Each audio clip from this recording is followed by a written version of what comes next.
Nakita na kayo ng aso na kumakain ng dalandan. Ito, kakain yung aso namin dalandan. Nag-asawa na ako dyan, Sarah. Nagkakananay ka. Kainin niya, no? No.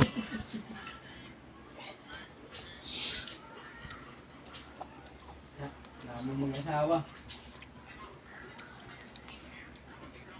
Nanay.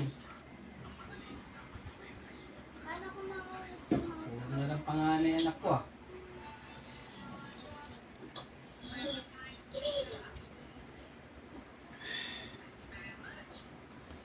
Oh, hihingi pa yan, oh. Hihingi pa yung aso namin ng ang dalandan. Hmm.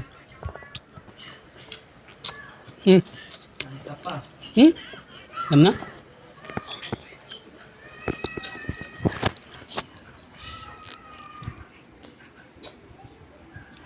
Wala, nilulok lang. Takaw sa mga dalandan. Ana? Tingin mo lang.